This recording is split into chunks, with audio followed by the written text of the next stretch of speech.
मकर राशि वालों, शनि प्रधान राशि वाले हैं आप, और इस समय तो आपके लिए राशि के दृष्टिकोण से महत्वपूर्ण परिवर्तन का समय आकर तैयार हो गया है। बृहस्पति महाराज आपकी राशि के दृष्टिकोण से जो आपके पराक्रम भाव के मालिक हैं, जो आपके मोक्ष के मालिक हैं और कई प्रकार के कंफर्ट्स के मालिक हैं, उनका एक महत्वपूर्ण परिवर्तन का योग बना है।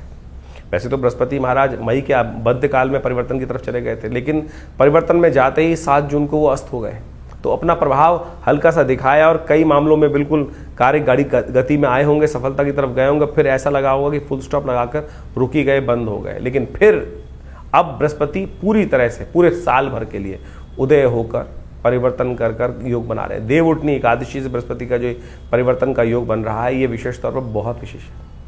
ये जो बृहस्पति से बना है ना योग, बृहस्पति का देवउठनी एकादशी पर, ये बहुत महत्वपूर्ण रहने वाला है। देव शयन होगा और बृहस्पति जागेंगे, और बृहस्पति जागने के बाद ये 3 महीने में कोई नया चमत्कार दिखा सकते हैं। वैसे तो बृहस्पति पूरे 1 वर्ष तक अब जागे रहेंगे, लेकिन परिवर्तन का योग बीच में बृहस्पति उच्च के भी हो जाएंगे। आपकी राशि के दृष्टिकोण से देखा जाए तो ऐसी जगह चले जाएंगे जहां आपके लिए बहुत बढ़िया होगा। तो ये योग आपके लिए हम समझें तो कई मामलों में बहुत अच्छे से आपके लिए पुराने गड्ढों को भरने का योग बनता दिखाई दे रहा है।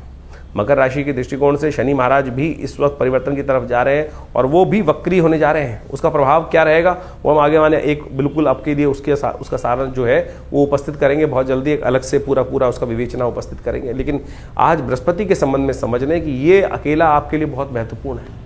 वैसे तो जन्मपत्री में बहुत सारी ग्रह योग चल रहे होते हैं, दशाएं चल रही होती हैं, अंतरदशाएं चल रही होती हैं, कॉन्सेप्ट भी है, लेकिन राशि के कॉन्सेप्ट से समझने के लिए ये समय बिल्कुल उपयुक्त दिखाई देता है। बहुत ज़बरदस्त तरीके से आपके लिए लाभ के योग, अभी कुछ दिन बाद बृहस्पति के साथ शुक्र भी विराजमान हो जाएंगे, और ये विशेष तौर पर भी एक अजीब सा योग बनेगा, उसके बारे में एनालिसिस देंगे। लेकिन बृहस्पति अकेले के संबंध में ये बात करें, अतिचारी बृहस्पति आपकी राशि के दृष्टिकोण से अब उदय होने के बाद ये कहाँ कहाँ क्या क्या देने वाला है। सबसे बढ़िया काम, धन का आगमन करने की सूचना देने वाला है। कहीं ना कहीं व्यवसायिक लाभ, जो ट्रेडिंग करने वाले लोग हैं,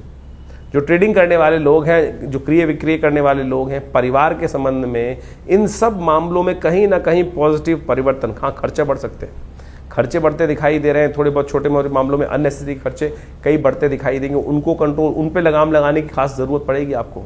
उन पे यदि आपने लगाम लगा लिया तो बहुत बढ़िया तरीके से आपके लिए चीज़ें हो सकती हैं। लाभ के योग बन रहे हैं, सम्मान बढ़ने के योग बन रहे हैं, बंद चीज़ों को स्टार्ट करने के योग। कार्येश भी है, कार्य वाले स्थान पे भी बृहस्पति की दृष्टि चल रही है, तो वो कहीं ना कहीं कार्य को पूर्णता की तरफ ले जाने के योग, कार्य को आरंभ करने के योग, पद प्राप्ति के योग, नौकरी में पद प्राप्ति के योग भी इस बृहस्पति के दृष्टिकोण से आपकी राशि में बनते दिखाई दे रहे हैं।